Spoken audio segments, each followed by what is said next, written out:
हमारे उप मुख्यमंत्री जी हैं श्री अरुण साव जी, वो बहुत ही तरीके से उन सवालों का सामना कर लेंगे और आपको बहुत कुछ कंटेंट में देखने को मिल जाएगा। ऐसी तीरंदाजी आप करते हैं कि निशाना अचूक पड़ता है। क्या चुनाव नगर पंचायत के और नगरीय निकाय के एक साथ होंगे? कुम्हारी जो टोल प्लाजा है उसका बताते हैं कि उसकी म्याद खत्म हो गई है। एक हाईवे बनाया जा रहा था, एक्सप्रेस वे बनाया जा रहा था हैदराबाद से रायपुर, उसका काम अचानक से बंद हो गया है या रद्द हो गया है, सुनते हैं। तो देश की जो कानून व्यवस्था है उससे आप किसने संतुष्ट हैं? तो क्या सूरजपुर वाले मामले में कांग्रेस का हाथ दिखाई देता है आपको? महादेव सट्टा जो अभी बड़ा चर्चित है, कांग्रेस शासन के दौरान वायरल हुआ था कि उसमें तमाम पत्रकारों के भी नाम थे, पुलिस ऑफिसर के नाम थे, आईपीएस के भी नाम थे। उन लोगों के खिलाफ क्या कुछ एक्शन सरकार लेने की तैयारी में है? ऐसा नहीं लगता है कि सरकार जो है पूर्व मुख्यमंत्री के दबाव में काम कर रही है? स्पर्श मल्टी स्पेशलिटी हॉस्पिटल अब दे रहा है फुल टाइम विशेषज्ञों की देखरेख में सर्वश्रेष्ठ NICU एवं PICU की सुविधा, यानी नवजात एवं बच्चों की गंभीर बीमारियों का इलाज अब आपके अपने शहर में, साथ ही न्यूनतम दर पर हेल्थ पैकेज की सुविधा। स्पर्श मल्टी स्पेशलिटी हॉस्पिटल, एक एहसास अपनेपन का।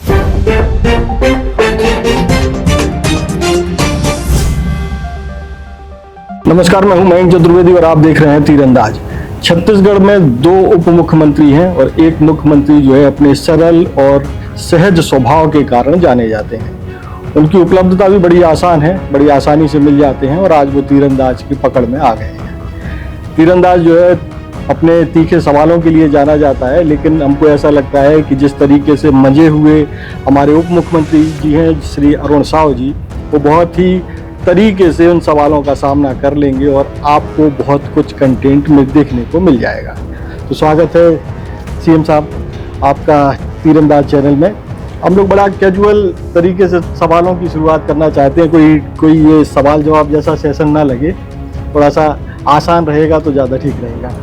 मैन जी नमस्कार, आपके सभी दर्शकों को नमस्कार। छत्तीसगढ़ का बहुत ही लोकप्रिय आपका चैनल है, बड़ी संख्या में आपके व्यूअर्स हैं जो आपके बातों को, आपके तीखे सवालों को पसंद करते हैं और वाकई ऐसी तीरंदाजी आप करते हैं कि निशाना अचूक पड़ता है और आपके निशाने की दाद देनी पड़ेगी। बहरहाल आपके सभी दर्शकों को नमस्कार, आपको भी नमस्कार, आपको बहुत बधाई, शुभकामनाएं।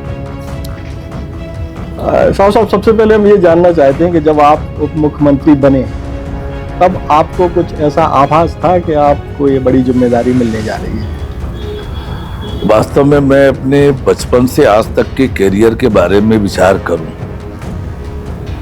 तो मैं आपको बहुत स्पष्टता से, साफ गोई से एक बात कहूंगा कि मुझे क्या मिलेगा, मुझे क्या बनना है, मुझे क्या पाना है, ये तनीक भी कभी मेरे मन में नहीं आता है। मुझे जो काम मिला उस काम को पूरा समर्पण भाव से, पूरी ईमानदारी और मेहनत से करना, ये मेरे 1990 से मैं सक्रिय राजनीति में हूं और तब से आज तक मैंने अपने लिए कुछ नहीं सोचा कि मुझे ये बनना है, ये पाना है, मेरे पास ये होना चाहिए। मैंने कभी अपने लिए नहीं सोचा, केवल और केवल मुझे जो जिम्मेदारी मिली है उस जिम्मेदारी को पूरी ताकत, पूरी क्षमता, अपना 100% लगाकर काम करना, केवल ये मेरे ध्यान में रहता है। मैंने कभी कल्पना नहीं की थी कि मैं कभी सांसद बनूंगा, विधायक बनूंगा, उप मुख्यमंत्री बनूंगा। ये मेरी कल्पना से बहुत दूर की बात है, कभी मेरे जहन में ये बात आती नहीं है। मुझे तो केवल काम करने का शौक है और मैं उसी शिद्दत से काम करते चला जाता हूँ। जैसे कि आप बिलासपुर में वकालत भी करते रहे, लंबे समय तक आपने वकालत की, तो वकालत का पेशा ज़्यादा टफ है या राजनीति ज़्यादा टफ है? देखिए, जब हम कोई काम कर रहे होते हैं तो लगता है मेरा काम ज़्यादा कठिन है, उसका काम ज़्यादा सरल है, पर काम न कोई सरल होता है न कोई कठिन होता है। ये आपकी रुचि का विषय है। जो काम आपके पास है उस काम को यदि आप मन लगाकर करोगे तो उस काम में आनंद आएगा, मजा आएगा, वो काम अच्छे से होगा। और किसी काम को आप बोझ समझेंगे, किसी काम में आपका मन नहीं लग रहा है, रुचि नहीं है, अनिच्छा से कोई काम करेंगे तो वो काम आपको कठिन लगेगा। अदरवाइज आपके पास जो काम है, जैसे मैं बताया कि जब मैं वकालत करता था तो केवल और केवल वकालत के लिए समर्पित था, पूरा समय लगाकर काम करना। जो मुकदमे आपके पास आए हैं, कल जिन मुकदमों में आपको बहस करना है, उसको अच्छी तैयारी कर कर जाना। और जो पक्षकार है आपका, चाहे आप सरकार के लिए मुकदमा लड़ रहे हो या किसी अन्य संस्था के लिए या किसी व्यक्ति के लिए, जो भी आपका पक्षकार हो, उस पक्षकार के मुकदमे को न्यायालय के सामने अच्छे से प्रस्तुत करना और अपना पूरा एफर्ट्स लगाना। तो न्यायालय में भी वही करता था। और जब राजनीति के क्षेत्र में हूँ तो राजनीति के क्षेत्र में भी वही काम करता हूँ, पूरा सब कुछ भूलकर एक ही मिशन, एक ही टारगेट, अच्छे से अच्छा काम करना, ये स्वभाव रहा है। तो मैंने वकालत के जीवन को भी एंजॉय किया, छात्र जीवन में भी सामाजिक काम करते हुए, राजनीतिक काम करते हुए उसको भी एंजॉय करता था। पढ़ाई के समय मन लगाकर पढ़ाई, खेलने कूदने के समय मन लगाकर खेल कूद, वकालत के समय पूरा समर्पण भाव से, पूरी मेहनत से वकालत। अब राजनीति में हूँ तो राजनीति में पूरा समय लगाकर रुचि से, मेहनत से काम करना, ये मेरे स्वभाव का है। तो मैंने वकालत को भी एंजॉय किया और वकालत भी बहुत मस्ती से की। और अब आज जब जनता की सेवा करने का अवसर मिला है तो यहाँ भी पूरी ईमानदारी और मेहनत से छत्तीसगढ़ के हित में, छत्तीसगढ़ के जनता के हित में काम करना, ये मैं लगातार कर रहा हूँ।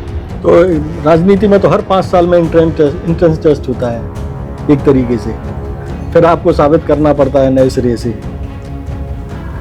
देखिए, ये सही है कि हमारा लोकतांत्रिक देश है, संसदीय प्रणाली है, हर 5 साल में जनता से फिर से आशीर्वाद लेने जाना होता है, तो यह स्वाभाविक प्रक्रिया है। पर भारतीय जनता पार्टी के जो संस्कार में है, उसकी कार्यपद्धति है, वो आपको रोज दिन अलग अलग कार्यक्रमों के माध्यम से जनता के बीच रखती है।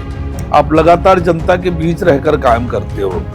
ये अन्य राजनीतिक दलों की तरह नहीं है कि आप चुनाव के समय चले आए, चुनाव लड़ने और जनता के बीच चले जाएं, तरह तरह की बातें करें और चुनाव जीत जाएं, फिर 4 साल 5 साल जनता को भूल जाए, फिर चुनाव के समय जनता याद आए।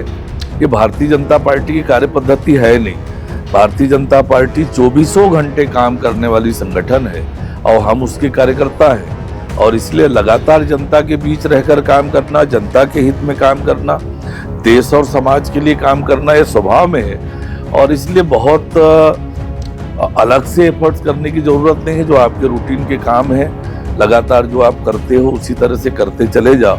जनता के बीच लगातार जाना, जनता की बातों को सुनना, जनता के समस्याओं का समाधान करना, ये हमारी कार्यपद्धति का हिस्सा है और वही करते रहते हैं। अच्छा, ये इस साल नगर निकाय चुनाव होने हैं, पंचायत चुनाव भी हुए हैं। आप लोगों ने पहले भी कहा था कि दोनों चुनाव एक साथ कराए जाएंगे, तो क्या ये चुनाव नगर पंचायत के और नगरीय निकाय के एक साथ होंगे? देखिए, आज देश का जो मूड दिखता है, 1 नेशन 1 इलेक्शन, समय भी बचेगा, पैसे भी बचेंगे और सरकारों को काम करने का अधिक अवसर मिलेगा। इस सोच के साथ 1 नेशन 1 इलेक्शन के चर्चा पूरे देश भर में है। हमने भी एक विचार किया कि यदि नगरीय निकाय के चुनाव और पंचायतों के चुनाव एक साथ हो जाए तो समय की बचत होगी, संसाधन की बचत होगी, आर्थिक बचत होगी और काम करने के लिए अधिक समय मिलेगा। और इसके लिए सरकार के लेवल पर एक उच्च स्तरीय कमेटी का गठन हमने किया है। कमेटी की रिपोर्ट आ गई है, सरकार कमेटी की रिपोर्ट पर विचार कर रही है और बहुत जल्दी इस पर निर्णय हो जाएगा। तो संभावना है कि एक साथ होंगे? निश्चित रूप से हमारे सोच तो यही है कि दोनों चुनाव एक साथ हो जाए, पर सारे कानूनी प्रावधान, प्रशासनिक जो है उपलब्धता, प्रशासन के लिए संभव है कि नहीं है, अमले ज्यादा लगेंगे, तो उन सारी चीजों पर विचार करके निर्णय होगा। पर हम चाहते तो यही है कि दोनों चुनाव एक साथ हो, पर कमेटी की रिपोर्ट क्या है और हम दोनों एक साथ कर पाएंगे या नहीं कर पाएंगे, इन सारी बातों पर विचार करके निर्णय करेंगे। भारतीय जनता पार्टी की जब पहले सरकार थी तो जो मेयर का चुनाव होता था वो जनता पब्लिक जो है सीधे करती थी वोट डाल करके, लेकिन पिछली सरकार ने उसको बदल करके पार्षदों के जरिए उसको शुरू कर दिया। तो क्या इस बार जो है उसको बदला जाएगा, जैसे पहले था उसी व्यवस्था को रखा जाएगा, या पार्षदों के जरिए इस बार भी मेयर का चुनाव होगा? सामान्यतया जब जनता को प्रत्यक्ष चुनाव करने का अवसर मिलना चाहिए, वो अपने मेयर चुन सके, अपने अध्यक्ष चुन सकें, पर सरकार उस पर भी विचार कर रही है और उस पर भी बहुत जल्दी निर्णय हो जाएगा। छत्तीसगढ़ में 14 जो है नगर निगम है, उनमें से करीब 13 नगर निगम में विपक्षी पार्टी का कब्जा है एक तरीके से। तो इस को देखते हुए पार्टी की क्या कोई रणनीति होगी कि इस बार जो है वो ज्यादा से ज्यादा लाभ नगरीय निकाय चुनाव में ले सके? देखिए, हम आज ये सही है कि आप जो कह रहे हैं और कि ज्यादातर नगरीय निकायों में कांग्रेस की बहुमत है, कांग्रेस के महापौर हैं, पर जिस प्रकार का आज वातावरण है, विधानसभा का चुनाव का परिणाम आया, लोकसभा का चुनाव का परिणाम आया, 5 साल में जिस प्रकार से कांग्रेस पार्टी ने शहरों की दुर्दशा की, शहर के विकास अवरुद्ध किए, शहर की जमीनों का जो खेल हुआ, कैसे बंदरबाट किया इन्होंने और शहर की दुर्दशा कर दी। पर हमारी सरकार बनने के बाद हमने बिना कोई भेदभाव के, ये जानते हुए भी कि कांग्रेस की सरकार है निकायों में, हमने लगभग ये पिछले 8-9 महीनों में 2800 करोड़ रुपए अलग अलग योजनाओं से निकायों को दिया है। लगातार राशि हम दे रहे हैं, निकायों को प्रेरित कर रहे हैं, वो जल्दी से जल्दी तेज गति से विकास के काम करें, शहर सुंदर बने, स्वच्छ बने, शहर के लोगों के जीवन आसान बने। और इस दिशा में हमारी सरकार लगातार काम कर रही है। और देखिए कैसे होती है जवाबदेह सरकार। जन समस्या निवारण पखवाड़ा लगाया, 15 दिन नगरीय निकायों में लोगों की समस्याओं के लिए लोगों के दरवाजे तक गए और उनके सब प्रकार की समस्याओं को एक स्थान पर सुना, मौके पर निराकरण करने की भी व्यवस्था करी और जो बाकी के आवेदन है उस पर लगातार मैं समीक्षा कर रहा हूं स्वयं कि आपके कितने आवेदन बच गए निराकरण के लिए, क्या दिक्कत है। तो ये होती है जवाबदेही वाली सरकार, जनता के प्रति, जनता के समस्याओं के प्रति सजग वो हमने किया है। स्वच्छता पखवाड़ा चलाया, लोगों को स्वच्छता से जोड़ा कि लोग स्वयं जागरूक हों स्वच्छता के लिए। ये हमारा शहर है, हर एक व्यक्ति, कोई व्यक्ति उसका घर गंदा हो, उसका कार्यालय गंदा हो, ये नहीं चाहता। इससे लगता है कि भारतीय जनता पार्टी को इस चुनाव में फायदा मिलेगा? निश्चित रूप से शहर की जनता ने 5 साल कांग्रेस की सरकार, राज्य में सरकार, निकायों में उनकी सरकार, उनको आजमाया है, देखा है कि कैसे सरकारों ने, कांग्रेस ने दुर्दशा कर दी शहरों की। आवाज शहर तेज गति से अब विकास की ओर आगे बढ़ने लगा है। चुनाव होने के बाद देखिएगा कि हम किस प्रकार से योजनाबद्ध ढंग से अपने प्रदेश के शहरों को आगे लेकर जाएंगे। विधानसभा चुनाव के पहले भारतीय जनता पार्टी ने एक बात कही थी कि जिस तरीके से एनसीआर है उसी तर्ज पर हम एससीआर जो है छत्तीसगढ़ में रायपुर का जो नियर एरिया है उसको डेवलप करेंगे। उस पर बात अभी तक कहाँ तक आगे बढ़ी? और उसकी प्रक्रिया हमने प्रारंभिक तौर पर प्रारंभ की है और उस पर विचार करके हम आगे बढ़ गए हैं।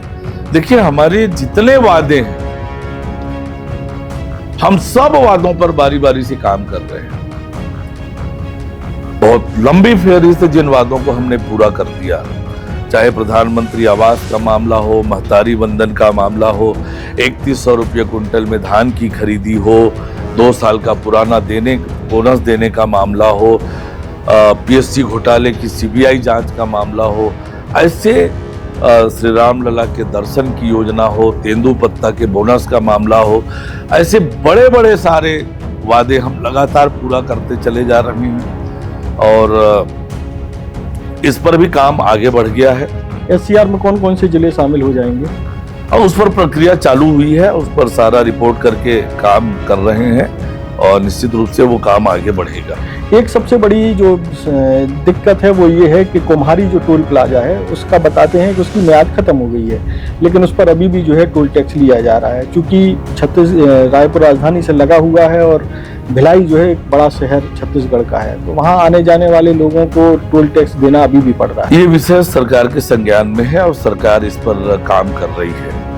केंद्र की सरकार को भी माननीय नितिन गडकरी तक भी ये बात रखी गई है, बहुत जल्दी इस पर आगे की कार्रवाई होगी। जनता को कुल मिला के राहत मिल सकती है। देखिए ये सरकार के संज्ञान में है, सरकार इस पर अच्छे से निर्णय करेगी। एक हाईवे बनाया जा रहा था, एक्सप्रेस वे बनाया जा रहा था हैदराबाद से रायपुर, उसका काम अचानक से बंद हो गया है या रद्द हो गया है, सुनते हैं वो।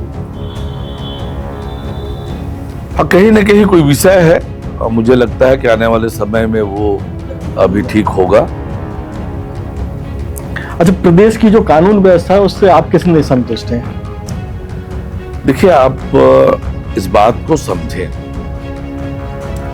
पिछले 5 सालों में जिस प्रकार से राज्य की कानून व्यवस्था की दुर्दशा की कांग्रेस की सरकार ने, और हमारी सरकार बनते ही हमने इस पर काम करना चालू किया और आपने देखा कि बड़े से बड़ी कार्रवाइयां हमने की है जहां पर बड़ी घटनाएं हो रही है। आंकड़ों पे देखेंगे आप तो आपको ध्यान में आएगा कि आंकड़े कम हुए हैं अपराध के, और जबकि कांग्रेस के समय कितने ऐसे बड़े बड़े मामले थे जो पब्लिक के बीच में आया कि FIR ही दर्ज नहीं होती। आज FIR दर्ज होती है, तुरंत कार्रवाई होती है, अपराधी तुरंत पकड़ा जाता है, अपराधी को किसी तरह का संरक्षण नहीं। पर कांग्रेस के जमाने में कैसे कैसे अपराध मैं आपको बताऊंगा कि कांग्रेस नेताओं के संरक्षण में, सरकार के संरक्षण में उस अपराधी पर कार्रवाई नहीं हुई, गिरफ्तारियां नहीं हुई। पर हमारी सरकार में ऐसा नहीं है, कोई अपराधी छोड़ा नहीं जा रहा है, तुरंत कार्रवाई हो रही है। दूसरी बात यह है, बलौदा बाजार की घटना में हमने देखा कि उस घटना के पर्दे के पीछे कौन लोग लगे थे। अभी अभी सूरजपुर की घटना आपके सामने आई है। तो कहीं ना कहीं राज्य में कांग्रेस पार्टी राज्य में अशांति पैदा करने की दिशा में काम कर रही है और वो नहीं चाहते हैं कि छत्तीसगढ़ शांति का गढ़ रहे। पर ये हमारी सरकार है, विष्णुदेव साय जी की सरकार है, कोई अपराधी बख्शा नहीं जाएगा, चाहे वो भ्रष्टाचारी हो, अपराधी हो, किसी पर कोई मुरब्बत नहीं। करप्शन और क्राइम पर जीरो टॉलरेंस, कोई अधिकारी की लापरवाही होगी उस पर भी ठोस कार्रवाई होगी। तो क्या सूरजपुर वाले मामले में कांग्रेस का हाथ दिखाई देता है आप? स्पष्ट रूप से दिख रहा है, सोशल मीडिया में क्या पता चल रहा है। महादेव सट्टा जो अभी बड़ा चर्चित है, उसमें एक कागज कांग्रेस शासन के दौरान वायरल हुआ था कि उसमें तमाम पत्रकारों के भी नाम थे, पुलिस ऑफिसर के नाम थे, IPS के भी नाम थे। उन लोगों के खिलाफ क्या कुछ एक्शन सरकार लेने की तैयारी में है? देखिए, जांच एजेंसी जो है वो जांच कर रही है और मुझे लगता है जिन जिन के खिलाफ भी सबूत मिलेंगे, साक्ष्य मिलेंगे, उन पर कार्यवाही होगी। हमारा एक अंतिम सवाल और है और कुछ उदाहरण के साथ देते हैं कि बलौदा बाजार कांड अपने आप में छत्तीसगढ़ का पहला ऐसा कांड है जिसमें किसी कलेक्ट्रेट को और SP दफ्तर को जला दिया गया हो। इसके बाद लोहारीडीह में जो हुआ वो भी अपने तरह का पहला कांड है। छत्तीसगढ़ में इस तरह की व्यवस्था कभी नहीं रही कि पब्लिक जो है किसी अपराधी या आरोपी के घर में जाकर के तोड़फोड़ करे, आग लगाए, उसकी जान ले ले। फिर तीसरा मामला सूरजपुर का है कि किस तरीके से भीड़ जो है आरोपी के घर में आग लगा देती है और अपराध में लिप्त हो जाती है। इन तीनों मामलों में अगर हम सूरजपुर वाले मामले को छोड़ दें तो पहला वाला जो मामला है बलौदा बाजार वाला मामला, उसमें जब जो है भूपेश बघेल जी ने सवाल उठाने शुरू किए तब जो है SP और कलेक्टर को हटाया गया। लोहारीडीह में भी तब तक मामला थोड़ा सा शांत रहा, लेकिन जब भूपेश बघेल ने सवाल उठाने शुरू किए तो एसपी को हटाया गया। दुर्ग का एक मामला ये है कि एक प्राइवेट स्कूल में एक बच्ची से जो है बदसलूकी का मामला सामने आता है। पहले पुलिस प्रेस कॉन्फ्रेंस लेकर के ये कहती है कि ऐसा कोई मामला नहीं है, लेकिन फिर जब पूर्व मुख्यमंत्री इस मामले को उठाते हैं तो उस मामले में एफआईआर दर्ज होती है। तो इन 3 प्रकरणों से ऐसा नहीं लगता है कि सरकार जो है पूर्व मुख्यमंत्री के दबाव में काम कर रही है। ऐसा आप कह सकते हैं। वास्तविकता ये है कि जब बलौदाबाजार की घटना हुई और बलौदाबाजार के घटना के बाद उच्च स्तरीय बैठक हुई, बैठक में तुरंत निर्णय लिया गया, तुरंत ही निर्णय लिया गया, बिना किसी का इंतजार किए, बिना किसी के डिमांड पे। और लोहारीडीह की घटना पे भी आप श्रेय देने की कोशिश कर रहे हैं पूर्व मुख्यमंत्री जी को। सरकार बिल्कुल भी किसी के दबाव में नहीं है। सरकार जनहित में निर्णय करती है और जनहित को सोच करके निर्णय करती है। निर्णय की प्रक्रिया है। पर कांग्रेस पार्टी का ये दिखाता है कि आप एक तरफ कुछ बोल रहे हैं। आपके नेता क्या कर रहे थे वहां पर? क्यों गए थे? वो तो सामाजिक कार्यक्रम था। और कितने लोगों को लेकर गए? क्यों गए थे? सूरजपुर में क्यों? तो देखिए, ये राज्य में हमने कहा कि कानून व्यवस्था से किसी तरह का कोई समझौता नहीं। कितना से बड़ा आदमी हो, कोई बड़ा अधिकारी हो, उस गलती करेगा, उस पर कार्रवाई कड़ी करेंगे। किसी तरह की कोई मुरव्वत नहीं होगी। जैसे आपको बता दें कि ये सवाल जो है तीरंदाज के ना होकर के हम लोग जब कभी भी इंटरव्यू लेने जाते हैं तो बहुत सारे लोगों से चर्चा करते हैं कि हम अमुक व्यक्ति से बात करने जा रहे हैं तो उनसे हमें क्या पूछना चाहिए। तो ये ऐसा नहीं कि हम किसी को श्रेय देने के लिए उनको श्रेय दे करके हमको कोई तीरंदाज को कोई फायदा नहीं होने वाला। हम तो व्यवस्था को लेकर के जो सवाल आते हैं, पब्लिक जो चर्चा करती है, वो सवाल पूछते हैं। तो आपके साथ बहुत अच्छी बातचीत रही और उप मुख्यमंत्री ने बड़ी बेबाकी से सारे सवालों के जवाब दिए और आगे भी लगता है कि उप मुख्यमंत्री जी हमारे साथ कभी जब लगेगा मौका तो उपलब्ध रहेंगे। और आपको ये इंटरव्यू कैसा लगा कमेंट बॉक्स में ज़रूर बताइएगा। नमस्कार। आपके सभी दर्शकों को राम राम, जय जोहार। आप सभी को दीपावली की अग्रिम बधाई, शुभकामनाएं। आज जिस प्रकार से छत्तीसगढ़ एक बार फिर अटल बिहारी वाजपेयी जी के सपनों को साकार करने की दिशा में हमारी सरकार काम कर रही है। छत्तीसगढ़ देश का अग्रणी राज्य बने, विकसित छत्तीसगढ़ बने, इस दिशा में हमारी सरकार काम कर रही है। जो पिछले 10 महीनों में हमने ऐतिहासिक और बड़े बड़े निर्णय लिए हैं और लोगों के जीवन को आसान बनाने का काम हमारी सरकार काम कर रही है। आइए हम सब मिलकर छत्तीसगढ़ को देश का अग्रणी राज्य बनाएं, मिलजुल कर पूरी दुनिया को ये कहने के लिए मजबूर करें कि छत्तीसगढ़िया सबले बढ़िया। आप सबका धन्यवाद। राम राम, जय जोहार। खुश है तो फिर खुशी मना ले, छोटा बड़ा केक मंगा ले, संगम में मिलता है बढ़िया केक, संगम में मिलता है बढ़िया केक। तीरंदाज।